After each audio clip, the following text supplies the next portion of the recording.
आज के इस वीडियो के अंदर मैं आपको एमसीबी, एमसीसीबी और एक आरसीसीबी जिसे हम ईएलसीबी भी बोलते हैं, इन तीनों के बीच में सारे डाउट क्लियर करने वाला हूं। तो दोस्तों मेरे सामने तीनों डिवाइस है, एमसीबी भी है। इनका पूरा नाम जान लेते हैं दोस्तों। तो मैंने यहाँ लिख रखा है, एमसी को बोलते हैं मिनिएचर सर्किट ब्रेकर, एमसीसीबी को बोलते हैं मॉड्यूल के सर्किट ब्रेकर, और आरसीसीबी ये आरसीसीबी है। इनका फंक्शन क्या है और इनमें डिफरेंस क्या है वो आपको इस वीडियो के अंदर आगे पता चलेगा। अभी फुल फॉर्म की बात करते हैं तो आरसीसीबी की जो फुल फॉर्म होती है वो होती है रेसिडुअल करंट सर्किट ब्रेकर, और इसको एक और नाम से जाना जाता है जो बोलते हैं ईएलसीबी। ईएलसीबी फुल फॉर्म होती है अर्थ लीकेज सर्किट ब्रेकर। तो दोस्तों अब हम बात करते हैं कि आखिर इन तीनों डिवाइस को कहाँ लगाया जाता है और इसका फंक्शन क्या क्या है। तो दोस्तों ये तीनों डिवाइस अगर एक ही होते तो एक ही डिवाइस होता, पर ये तीनों अलग अलग डिवाइस बने तो इनका यूज क्या क्या है वो मैं आपको बता देता हूँ। तो दोस्तों ये एक एमसीबी है जो कि 32 एम्पेयर की है। आपको कोई भी डिवाइस किसी भी एम्पियर का देखना है कि वो कितने एम्पियर का है, यानी उसका जो रेटेड करंट है वो कितने एम्पियर है, तो उसको देखने के लिए आपको यहाँ पे देखना पड़ेगा। जैसे यहाँ पे लिखा है C32। पर दोस्तों कोई कोई सर्किट ब्रेकर जैसे ये एमसीसीबी है या फिर एसीबी जो होती है जो हमारी कंपनी में लगाई जाती है, तो उस पर लिखा होता है दोस्तों, मैं यहाँ पे आपको बताता हूँ, एक आई एन करके लिखा होता है। वो आई एन का मतलब होता है रेटेड करंट। जैसे ये भी इस पर दिख रहा होगा आपको आई एन 100 एम्पियर, तो मतलब ये एमसीसीबी जो है ये 100 एम्पियर की है, पर ये जो एमसीबी है ये हमारे 32 एम्पियर की है। तो आपको ध्यान रखना है, कहीं पे डायरेक्ट 32 एम्पियर शो कर दिया जाता है, जैसे यहाँ पे क्या है 40 एम्पियर शो, और दोस्तों कहीं कहीं पे होता है आई एन लिखा होता है, I N is equal to 100 ampere, तो ये हमारी एमसीसीबी 100 एम्पियर की है। अभी लोग बाग कोई कंफ्यूज होता है कि 160 एम्पियर की एमसीसीबी है। नहीं दोस्तों ऐसा नहीं है। ये सबसे पहले मैं आपको इसकी रेटेड करंट बता देता हूँ कि आखिर ये रेटेड करंट कितने तक आती है। तो दोस्तों हमारी जो एमसीबी जो होती है वो एमसीबी हमारे 63 एम्पियर तक ही आती है, ओनली 63 एम्पियर के नीचे होती है। और जो हमारी जो एमसीसीबी है ये हमारी 100 एम्पियर से तो स्टार्ट होती है। दोस्तों आपको एक चीज़ बताऊं मैं कि हमारी जो एमसीबी है और एमसीसीबी है दोनों सेम ही डिवाइस है, यानी जो हमको जो प्रोटेक्शन के मामले में जो चीज़ आती है ना, क्या कि हमको क्या प्रोटेक्शन दे रही है, तो ये दोनों जो प्रोटेक्शन देती है बिल्कुल सेम देती है। ये दोनों की सिर्फ दो प्रोटेक्शन होती है, एक होती है शॉर्ट सर्किट प्रोटेक्शन और एक होती है ओवरलोड प्रोटेक्शन। तो इसके अलावा ये दोनों कोई प्रोटेक्शन नहीं देती, तो ये दोनों की सेम प्रोटेक्शन होती है। बस इसका जो डिफरेंस होता है वो डिफरेंस होता है इसके करंट का, यानी इसका जो रेटेड करंट होता है, जो एमसीबी होती है वो छोटे उपकरणों में लगाई जाती है, जैसे 63 एम्पियर के नीचे आती है, और जो एमसीसीबी होती है वो 100 एम्पियर से स्टार्ट होती है और जाती है हमारी 1000 एम्पियर तक। तो दोस्तों 1000 एम्पियर तक ये हमारी एमसीसीबी आती है। तो दोस्तों अब बात करते हैं कि आखिर इनमें और डिफरेंस कुछ होते होंगे। अगर ये इतनी बड़ी डिवाइस है तो आखिर इसमें कुछ तो डिफरेंस होता होगा, और दोस्तों रियल में इनमें कुछ डिफरेंस भी होता है, वो मैं आपको क्लियर करूंगा। इसके बाद में दोस्तों थर्ड डिवाइस जो है वो है ईएलसीबी, जिसे अर्थ लीकेज सर्किट ब्रेकर बोला जाता है। और दोस्तों इसकी जो रेटिंग आती है, इसकी रेटिंग भी हमारी एमसीबी की तरह 63 एम्पियर तक ही आती है। दोस्तों इनका मैंने आपको प्रोटेक्शन बताई कि इन दोनों की प्रोटेक्शन सेम होती है, दोनों की सेम प्रोटेक्शन होती है। एक शॉर्ट सर्किट, मैं यहाँ लिख देता हूँ, एक short circuit protection, short circuit, और एक होती है ओवरलोड प्रोटेक्शन। पर दोस्तों इसकी प्रोटेक्शन क्या होती है, तो दोस्तों ये प्रोटेक्शन करती है हमारी ईएलसीबी प्रोटेक्शन करती है हमको लीकेज करंट पे, LEAKEGE लीकेज करंट प्रोटेक्शन। तो दोस्तों अभी बात करते हैं कि आखिर शॉर्ट सर्किट और ओवरलोड और ये लीकेज करंट क्या होता है। तो दोस्तों शॉर्ट सर्किट प्रोटेक्शन, आप मानिए जैसे मेरे पास एक लोड है, 30 एम्पियर करंट लेना चाहिए उसका, अगर वो 30 एम्पियर ज़्यादा करंट ले रहा है तो किसी कारणवश ले सकता है। जैसे एक मोटर का एग्जांपल मानिए, तो मोटर की बेरिंग जाम हो गई, मोटर की बेरिंग खराब हो गई, तो मोटर की बेरिंग खराब होने के कारण क्या होगा, हमारी जो मोटर होगी वो हमारी ज़्यादा करंट लेने लग जाएगी। तो करंट जैसे 30 एम्पियर लेना चाहिए वो 30 की जगह 35 एम्पियर, 40 एम्पियर ऐसे करंट ले रही है, तो वो होगा हमारा ओवरलोड प्रोटेक्शन, क्योंकि वो करंट ज़्यादा ले रही है, तो वो कहलाता है ओवरलोड। पर दूसरी चीज़ होती है शॉर्ट सर्किट। तो ये शॉर्ट सर्किट क्या होता है, तो शॉर्ट सर्किट होता है हमारा फेस न्यूट्रल आपस में भिड़ना, यानी शॉर्ट हो जाना, फेस आपस में भिड़ जाना, यानी ये आपस में जो हाई वोल्ट जो होते हैं ना, जो ज़्यादा करंट झेलते हैं, तो वो कहलाते हैं हमारे शॉर्ट सर्किट प्रोटेक्शन। और जो हमारा जो ओवरलोड कहलाता है, ओवरलोड हमारा कुछ एम्पियर ज़्यादा कहलाता है। अब जैसे 32 एम्पियर की एमसीबी है और इसमें 40 एम्पियर करंट फ्लो करा देंगे, तो ये कुछ समय बाद ट्रिप होगी, कुछ समय मतलब यानी 10 सेकंड हो गया, 20 सेकंड हो गया, इससे समय के बाद ट्रिप होगी, ऐसे नहीं ये हैंड टू हैंड ट्रिप हो जाएगी।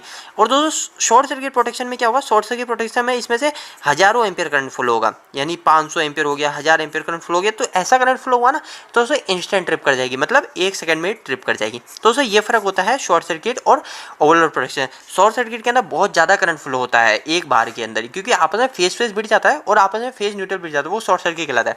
अब दोस्तों ये भी हमको सेम प्रोटेक्शन देती है, तो इसकी भी आप समझ गए होंगे। अब दोस्तों बात करते हैं ईएलसीबी। तो ईएलसीबी हमको देती है लीकेज करंट प्रोटेक्शन। तो लीकेज करंट क्या होता है, तो दोस्तों सबसे पहली चीज़ मैं बता दूँ, ये हमको प्रोटेक्शन देती है हमको, यानी ये जो प्रोटेक्शन होती है ये होती है दोस्तों हमारी पर्सनल सेफ्टी के लिए। आप इसको बोलते हैं पर्सनल सेफ्टी के लिए प्रोटेक्शन होती है। अगर आपसे कोई पूछे कि हमारी ईएलसीबी काम क्या करती है, तो दोस्तों ये हम लगाते हैं हमारी पर्सनल सेफ्टी के लिए। पर्सनल सेफ्टी मतलब ये जो हमारे दोनों डिवाइस है ये हमारे उपकरण की सेफ्टी करती है, यानी हमारे जो इलेक्ट्रिकल के इक्विपमेंट है जैसे मोटर हुई या एलईडी बल्ब, यानी जितने भी उपकरण है उनकी सेफ्टी करता है। पर हमारे जो ईएलसीबी है ये हमारी पर्सनल सेफ्टी करता है। ये किस तरीके से करता है, जैसे ये ईएलसीबी से दो वायर निकलते हैं। मैं आपको शॉर्ट कट में बता रहा हूँ। जैसे एक ईएलसीबी लगा रखी है मैंने यहाँ पे, और इस ईएलसीबी से दो इनपुट आ रहे हैं सप्लाई और दो आउटपुट निकल रही है। अब दोनों आउटपुट निकलने के बाद यहाँ पे एक मैंने लोड कनेक्ट कर रखा है। अब मेरा ये लोड क्या करता है, मेरा ये लोड 10 एम्पियर करंट फ्लो करता है इसमें, है ना, 10 एम्पियर करंट लेता है मेरा लोड। अब दोस्तों इसमें 10 एम्पियर करंट फ्लो होता रहा है, तो दोस्तों ऐसा कभी इसमें फॉल्ट आया, जैसे यहाँ पे वायर कट गया, तो क्या होगा, अगर जैसे कोई शख्स यहाँ पे आके इसको छूता है तो क्या होगा, इधर से जो फेस से जो करंट आएगा वो तो 10 एम्पियर की जगह 11 एम्पियर आएगा ना। पर दोस्तों जो वहाँ पर रिटर्न जो होगा ना, वो रिटर्न ओनली 10 एम्पियर हो पाएगा। ऐसा क्यों, तो दोस्तों कुछ करंट क्या आपकी बॉडी के होते हुए अर्थ में चले जाएगा, या फिर कुछ करंट आपकी बॉडी के अंदर आ जाएगा, तो वो क्या लीकेज हो गया, यानी जितना आ रहा है करंट उतना जा नहीं पा रहा, तो वो जा नहीं पा रहा, तो ये उसको सेंस करती है और उस समय ये इंस्टेंट ट्रिप कर देती है। अब दोस्तों इसमें और इसमें डिफरेंस की बात करते हैं, क्या डिफरेंस क्या है। तो दोस्तों सबसे पहली चीज़, तो इसके अंदर दोस्तों देखिए आपको कोई ट्रिपिंग का लेवल नहीं मिलता है, यानी ट्रिपिंग का जो बटन होता है नहीं मिलता है। पर दोस्तों एमसीसीबी और आरसीसीबी इन दोनों के अंदर आपको ट्रिप का बटन मिलता है। ये ट्रिप का बटन क्या काम आता है, ये टेस्ट बटन कहलाता है। तो दोस्तों जैसे ये एमसीबी सही है या खराब है, आप इसको कैसे चेक करेंगे, इसको आप चेक कर सकते हो। इसको आप कैसे चेक करोगे, दोस्तों आपको एक और चीज़ बताऊँ, जैसे अभी ये बंद पोजीशन में, जैसे ऑन पोजीशन में ये ऐसे करते हैं हम इसको और दबाते हैं तो ऑटोमेटिक ट्रिप हो जाती है, मतलब ये सही है। पर दोस्तों ये बंद पोजीशन में भी ऑटोमेटिक ट्रिप होनी चाहिए। जैसे बंद है, ये बंद है एमसीसीबी और मैंने इसको दबाया तो ये ऑटोमेटिक ट्रिप हो जाती है। तो दोस्तों ये एक फ़ायदा है एमसीसीबी के अंदर, पर ये ऐसा एमसीबी में नहीं आता है।